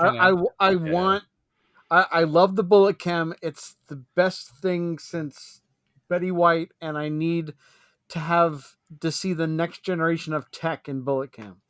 I think what might I want to see like individual teeth come out, not just their whole jaw. What would hold that back more than I think PS4 and Xbox One would be the Switch version, because they are very well known for their Switch ports. Surprisingly, their Switch ports are amazingly well done. They should not run as well as they do. But I worry that would hold it back. But hey, maybe it's a Switch 2. All right. This next one kind of caught my eye. It's called Directive 8020, which is coming in 2025. It's a Dark Pictures game. So, it's going to have like the really good facial capture and things like that with the animation of the characters. The trailer, though, really felt like a survival horror in space with a The Thing twist, with duplicates of yourself mutating into different creatures. And I was like, well, I'll give it a try and see. But then what came up next really surprised me. It's 5-player online co-op. So we all can play this one. Plus, not at once. What do you mean? Hold on. Is it 5-player online co-op? I thought that was all at once. So yes, it is, but not all at once. What they do in Dark Pictures, okay, because Chase played through a couple of them with us, is they tell you, oh, this scene's coming up, so please, if you're playing local, pass the controller to this person. But if you're playing online, it says this person's in control because you put your name in, and it would say like attaches you to a certain character. If Greg's your character, when it's Greg's turn in the story, you get to play while we watch what choices you're making and stuff like that, because it will influence our characters going down the line. Have they confirmed? You can't kill us. You can only kill your character you're interacting with. But what's interesting is the story will still go on, because you don't just get to pick one character. Everybody gets to pick multiple characters. So you can't say all my characters are dead, because by the time that happens, we're almost done with the game. And the beauty of it, it's one of the few games where I encourage, this is going to sound disgusting coming from me, but this is one of the few games I encourage New Game Plus, because what they do is they call the next time you play a director's cut, where they show you a different angle, now a different perspective of everything happening with all new scenes. So they basically give you a director's cut version of the movie you played through. And just because I want you to say it again, Stephen, what mode was that called? What is that? They call it director's mode. They don't use that dirty word, so we're good. I tried. Have they confirmed that this one's going to be like that, though? Because it seems like they were talking about this might be a different type of multiplayer for them. Considering I played The Quarry, which was them, that this is, I have that on my list. I've played every Dark Pictures game up till now, I don't think they're going to change their formula, because it works too well. That's fine. The only thing that, God rest his soul, that's different is the actor, not the voice, but the actor who played the narrator passed away. Ah. So the narrator guy who was kind of like telling you how you did, his facial features, the actor itself is gone, but it's voiced by a different person. I was talking to Chris about that, and I said Dark Pictures is, and that character in particular is one of those things where, especially with the voice actor strike, I said if I was a voice actor and I was such a pivotal part of a series, I would actually put it in my contract saying all my existing characters you can keep using because they're not voiced by me. They're just using my likeness. You can continue to do so in order to support my family. Right. But you can't put me in new games. So I would be over the moon if the narrator appears in this one as a hologram just to have him in there, even though he's passed away. Okay. I need to play more of those. Like I said, I have the Quarry and a few of those. I just haven't gotten around to them yet. If you need a good thing to play during Halloween, or you want to play with a few friends, you got a night or so, play online or play local. It's basically like you're watching a movie. It's fun. Okay, nice. All right, so speaking of Halloween stuff, our next one here is No More Room in Hell 2, which looked and felt like a Left 4 Dead type game, which I always really love. Left 4 Dead. That's another one we need to play, by the way, is Left 4 Dead 2. This one's only on PC only, though. So, all right, after that, we had Marvel Rivals, which we have the release date of December 6th. Surprising that all characters will be unlocked from the beginning, and the game will be free to play. So I don't know. They haven't announced yet how monetization will occur. There has to be something. Season battle passes, probably. Yeah, they could do battle passes, skin unlock, stuff like that. But they haven't. It's probably going to be like. I hope it's not as FOMO as like Fortnite or Overwatch. Mm-hmm. I hope it's more like Multiverse, where it's just if you keep playing, we'll give you more costumes. But if not, it's dangerous. But again, it's NetEase, so I think they might go on the nicer side of things. Surprisingly, the game still looks really good. I mean, it's free to play with everybody there. I'm going to play it when it comes out. I really hope there's PvE and like story missions. I really do, because that'll help increase the longevity, so people don't just log in, play with their friends die or go to sleep, and then they're alone. Right. All right. Next, we had Batman Arkham Shadow coming October 2024. This is an Oculus Quest 3 exclusive, which I was really hoping this might get a PC release, but good Lord, does it look good even for an Oculus Quest 3? Because the gameplay looked a lot better than I expected. This is more of an actual Arkham game where you're sneaking and fighting and doing stuff, and I would like to try it, but I only have a Quest 2, so I'm like, I'd have to buy a whole new piece of hardware just to play this, and I'm tempted because it is Batman, but damn it, that's expensive. So, either of you guys have a Quest 3 by chance? We got a. I have a Quest 64. I have a friend online who appreciates that joke. The only VR that I've got is PSVR 2. Oh, that's right. You did get that. Yeah, so it'd be nice. Probably, I'm guessing if it's on that though, it's probably gonna be way too beefy to. So Chase, you need to go through hell with the PSVR 2 PC adapter and play on your PC. Oh Lord! For the low price of probably $300 Australian dollars. I don't know. Probably. The next game, I saw this and I wanted to include it because it was just it feels like it's one of those like fancy high graphic knockoff games. I know that's probably not actually the case. I think it's gonna do great. I think it will too, but it's just something feels weird about it. Yeah, it's called Inzoi. We don't have a release date for it, but it looks like it's aping on The Sims for the gameplay. Even the Simlish, the talking, feels very close to that. But they're using more realistic art style, which I kind of feel generic a little bit. Like at least with The Sims, you had kind of a style to it, where if something was in the game, you knew it was from The Sims because of that. This feels like a bunch of high quality models are just kind of put together with stuff they're doing. Character creator tool has been released, and they're trying to make a bunch of famous people, celebrities and so forth on there to show off like, oh, here you can do this. One neat thing they do have, there was a video shown off where they were using a cell phone app with it that will record your face and apply the animations to the character model while you're messing with it. All the animations. Yeah, I think it's just for that creator mode, but that is kind of a fun Yeah, one. I was watching somebody demo it on TikTok, and one, it could have a lot of what they call VTuber possibilities Mm-hmm. in terms of what it can do. But another thing to kind of add to people who I are thought about either that. on the fence or excited about the game, they said there'll be drivable cars. So this isn't just Peter Molyneux talking about his games. We haven't heard from him Um, forever, anyways. and they said for when the game starts to get closer to release, they are opening mod support for people to kind of build upon the game. Hmm. Okay. So Hey, who they're going knows? to obviously monitor the mod support because you don't want to turn out like social media or something. Yeah, I mean, depending how this grows and changes, because the difference, like we had City Skylines that took over for SimCity, but that's because SimCity kind of just died off. They made it this, stupid cell phone thing with an always online requirement and kind of killed itself off that way. The Sims, specifically, I think Sims 4 is still just making money. There's still so many players, so much DLC comes out for it all the time. That's a little bit of a different scenario. So they're going to have to fight a little bit more, I think, to get that crown. But I mean, it's an interesting start. So we'll see. Following up with that, we have Masters of Albion, which is from Peter Molyneux. So take everything we say with a grain of salt. Except for the fact it is self-funded by him.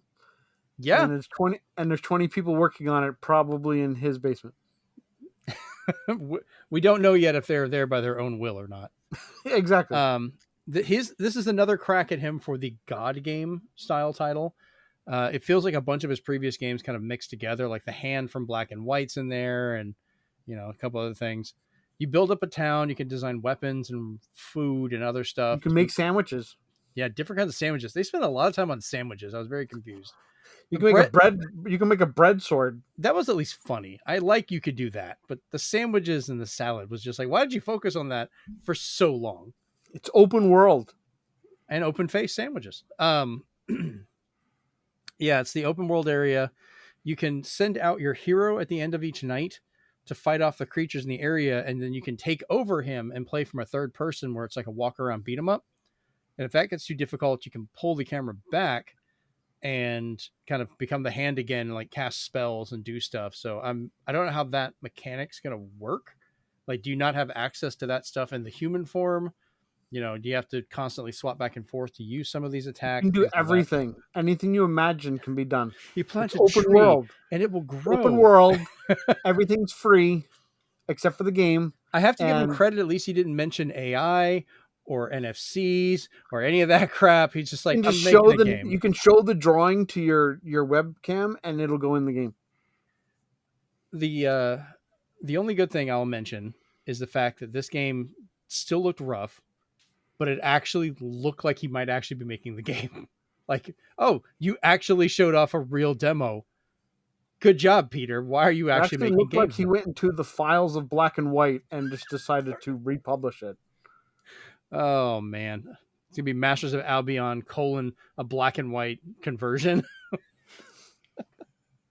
Going back to the old PC days. I was just like, wait, do you even own the word Albion right now? Yeah, I was wondering about that too. I looked it up. It's a standard English term, so I guess it's something anybody can use. Just like Molyneux means blatant lie. Okay. Jesus. Remember, don't sue me, sue Steven. Peter, if you're watching this, I hated your last name. Hated your what? I coughed. Jesus. That's great. All right, and the last game I wanted to mention, which, yes, I'm excited for this. Steven, leave me alone.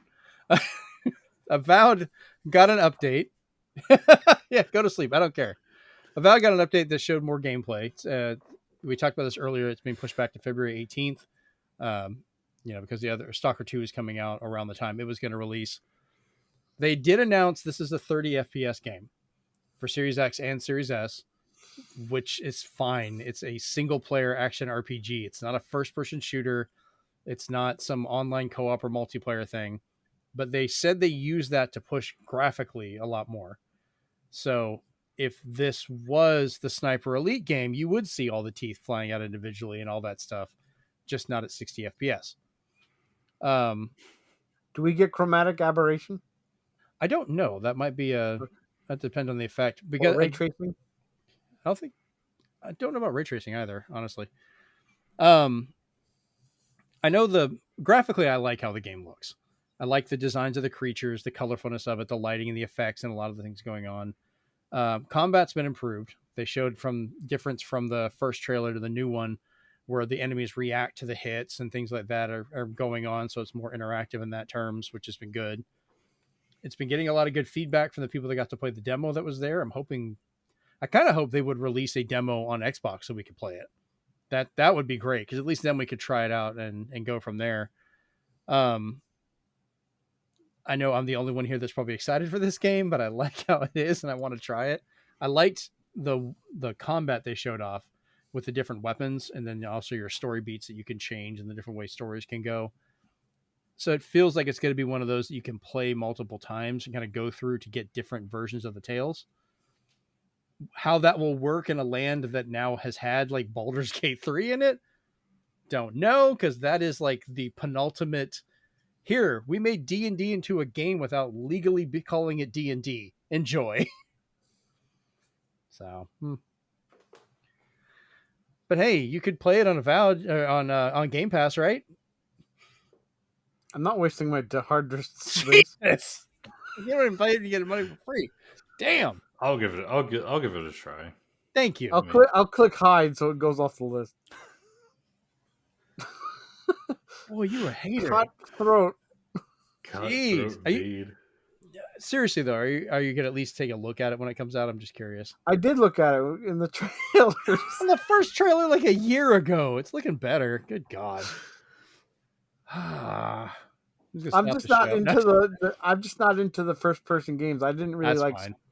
I've never liked an Elder Scrolls game, so I'm already in the camp of I don't want it. Okay, that's actually the most sensible argument you've had so far. Before you're just like, I don't like it. I am disavowed. Okay. Kick him off. Chase, it's just you and me now, man. We're right. going it alone. All right, let's. Before we leave this, does anybody else have anything they wanted to add to GamesCom of this year? Are we ready to move on to our last few stories? If it was better than the Game Awards. That's true. All right, moving on. So, Atari surprisingly announced the Atari 7800 Plus out of the blue. It's $130, which is actually cheaper than the 2600 Plus, though they play the same games. Because the 2600 Plus, I believe, could play 7800 as well. And now this can do the same thing. It does have a more updated control, but it's also able to use all the previous controllers, old and new, that they made.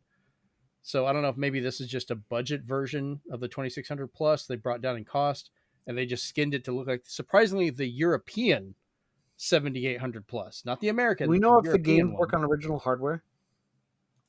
Well, it's basically just plays original games. No, like if I already own a 7800, like, because some of those were collections of games, like I was interested in the Epics collection because I love those games. I think they do. I don't know if they expand anything because they're all FPGA. So as far as I know, they're not changing anything with that. But I can't promise one way or the other. I'd be interesting because interesting if somebody like GameSack does like a review, so because they always go very technical and they try it in other systems. Mm-hmm. So I'd love to know if it works in like a Retron 78, I think they call them. Well, I want to try it. I'm debating on getting this, and if I try it, I have all of these original hardware. I have a 2600, I have a 7800, a 5200. I'll play them in the actual stuff and see what it does.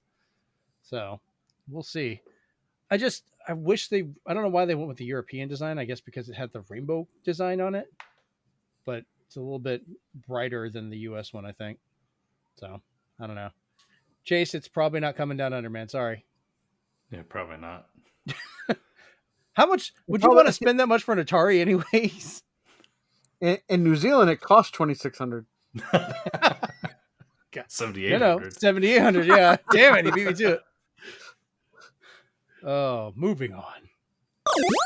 All right. Our last story for tonight is another Nintendo related one. Animal Crossing Pocket Camp is coming to a close November 28th of this year. Oh, no. Whatever will we do?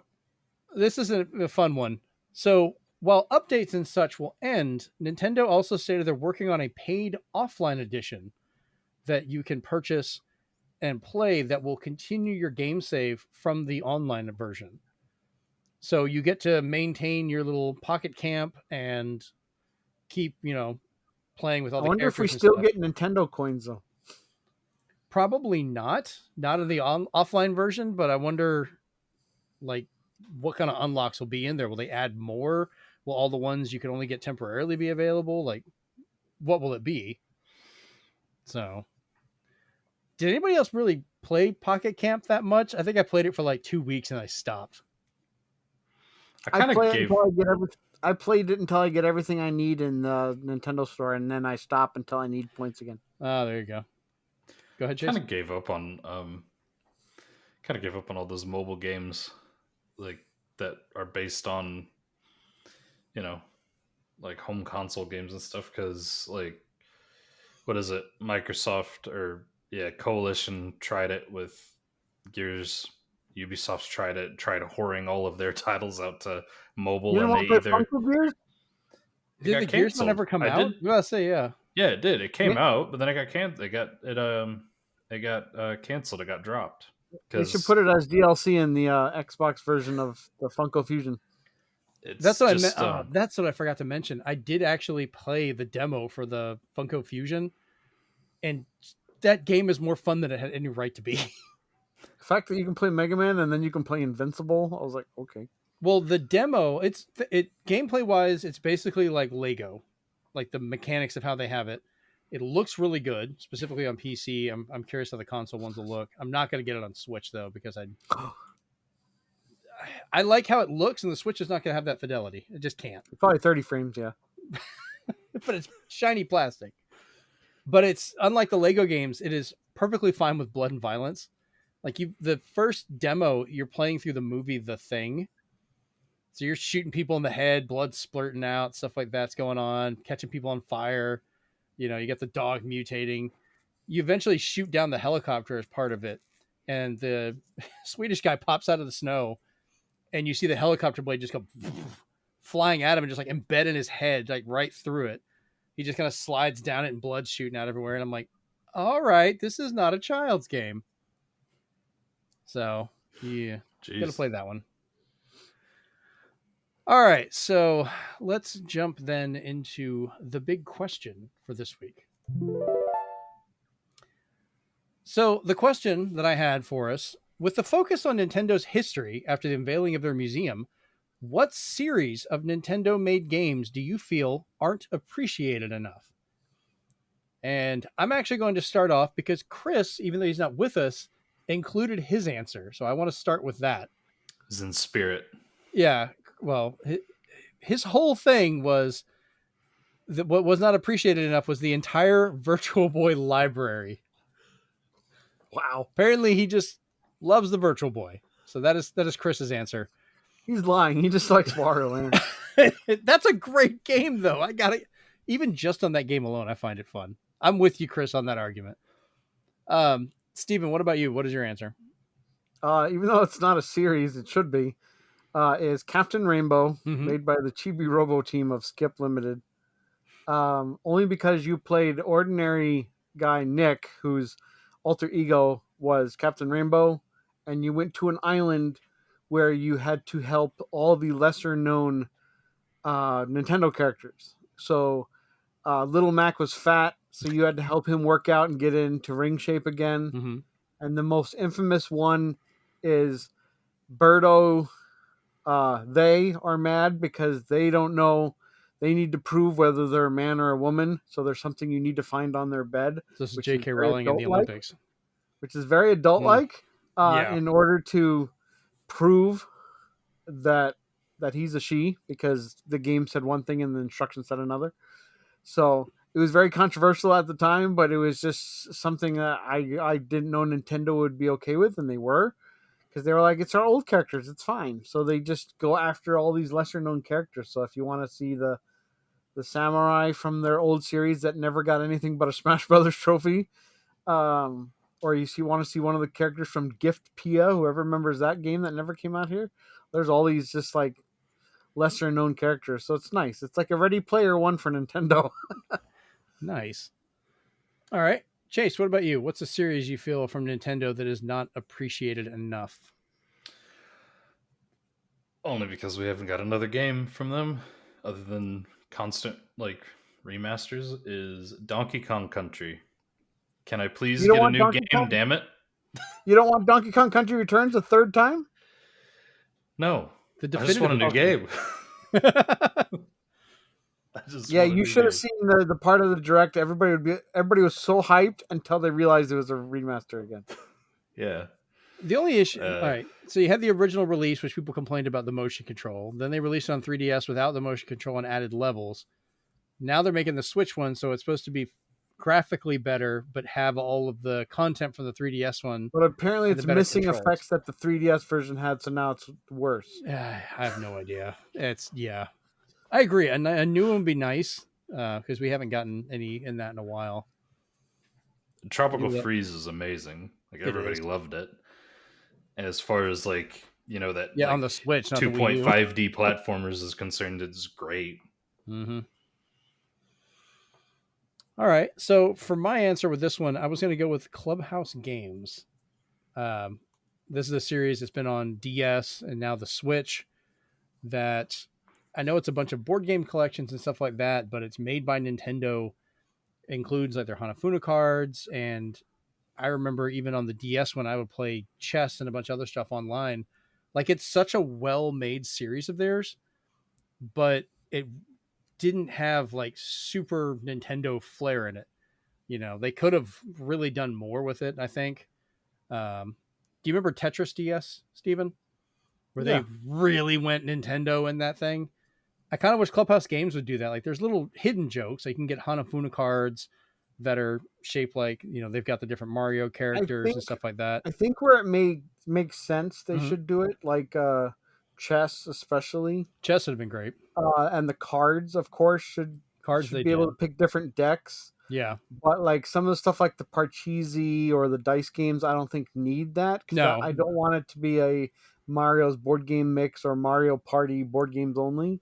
Well, I think, but I definitely think they should have, or at least they should have like made a new mascot, kind of like they did in what's that game that came with every copy of Wii U? Oh yeah, for Nintendo Land. I liked the host they had on Wii Party U as well. That guy was pretty funny. Like having a host would have helped because otherwise it just seems like I'm playing the Hoyle Book of Games Volume 2. Yeah, they did. They had a lot of voice acting and stuff, but it was very generic with the people. But hats off to Nintendo because both Clubhouse Games, especially the DS one, got me to understand how a lot of these games play, and then like pick up on a lot of ones I've never heard of. Yeah, I've been trying to learn shogi and stuff with it. Like, I already was a huge fan of chess and things like that, so I've been enjoying those.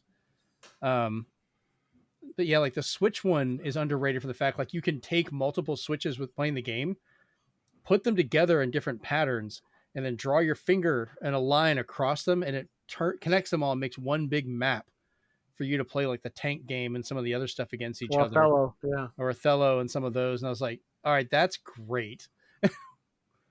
So, all right. Well, I thought that was kind of a fun way to continue on after our discussion with the Nintendo Museum was to ask that one. So I think that went well. But I think that's about a time for this episode. We've gone a little bit long because we had a lot of, I would say Gamescom, but we talked a lot of Xbox. Let's be honest. That's Xbox's fault. That's what did it. Yeah. Damn you, Damn Phil. it, Phil. Wow. Well, that's perfect. Let's just end on that. That's great. So if you're watching the video version of this and you want to hear the audio version, you can find us anywhere you get your podcasts at by searching for the Zenspath Entertainment Network Podcast. Leave us a review, share with your friends. Things like that really help us out a lot. If you're listening to it and you want to see the video version, go to youtube.com/ZenspathCom, where we have our whole history of the shows there, extra quarters, things like that. Leave us a thumbs up, comment, answer the big question on there so we can talk to you about it. And once again, share it with everybody if you can. And then if you want to talk to us directly, you can find us over on Twitter at Zenspath Podcast, or you can find our individual stuff listed below the show, either in the show notes for the audio version or below in the comments or the first little section under the YouTube video. And then for me, same thing for a lot of that. All right. Well, it's been episode 140 of the Zenspath Entertainment Network Podcast. Then we're out. Peace. Find us on PS5 in 6 months. Day 1 on Game Pass.